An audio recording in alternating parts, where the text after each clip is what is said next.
We come back to insert, and we want to insert a new value. In fact, we'll do this in a query. So we want to insert into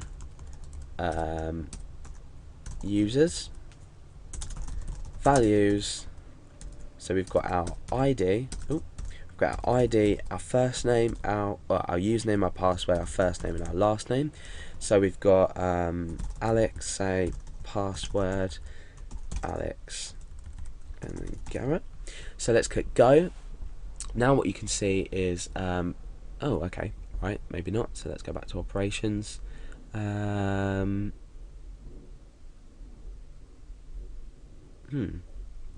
Oh, okay, so I set it to 0, it needs to be set to 1, sorry. So click go. Let's come and delete this query I've just put in there, and what that will do is now when we want to reinsert some data, so insert into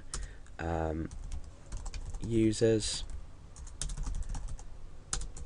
values, ID, username, password, first name, surname. If you set up this structure first of all, it makes it a lot easier to look at and say just to enter your data. So password Alex and then Garrett. Let's click go. Now you can see that we've inserted it with a row ID. Okay, right, okay. For some reason this doesn't want to go back.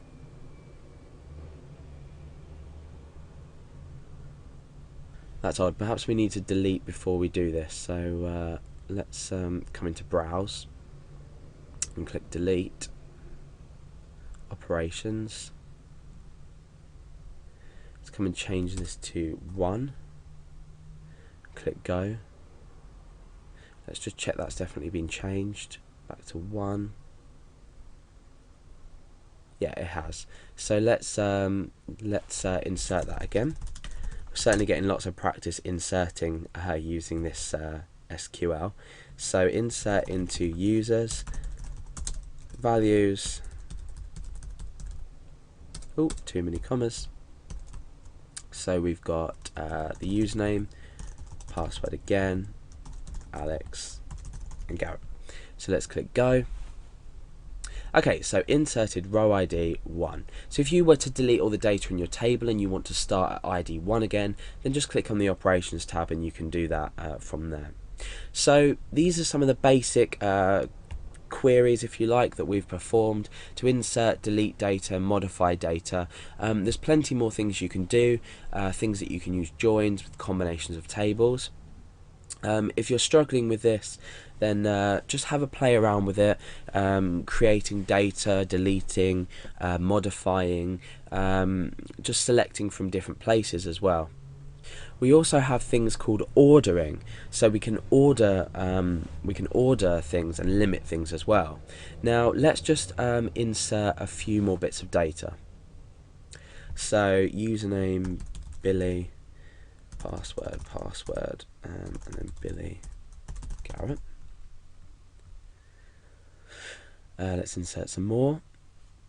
Say Dale, password Dale Garrett. Click go. So we've got 3 bits of data in here. So we're just imagining that we've got lots and lots of data for now. We've got ID of 1, 2, and 3. Now, assuming that ID is 1 for Alex and ID is 3 for Dale, Alex will have been created a lot earlier than Dale. We've created Alex first, then Billy, then Dale, because we're using the ID as an ordering system. Now it's probably best to use timestamps in this case. I have a tutorial on timestamps that you should go back and look at if you don't already know. But when you're inserting data, you should probably always use a field with a timestamp in it.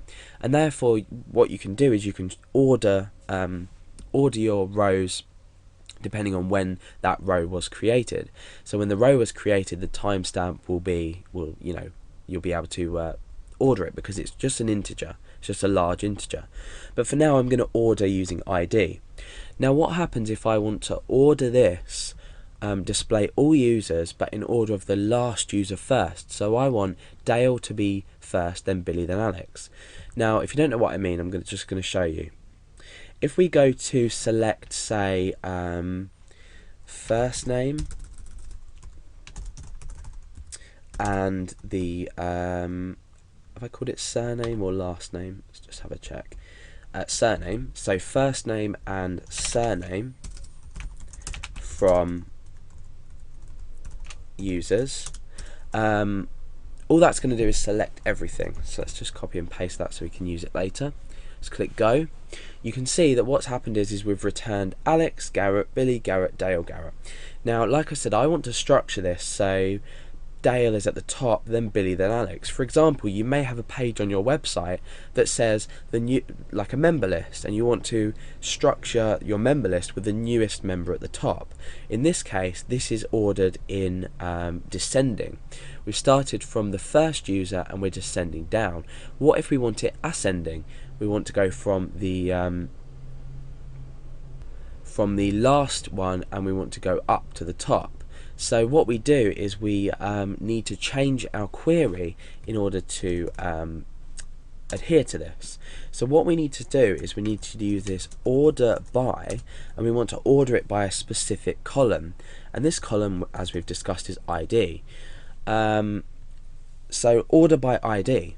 Now, it's fair enough ordering by ID, but how are we ordering? Now we can order by ascending or descending, and it's written ASC or DESC.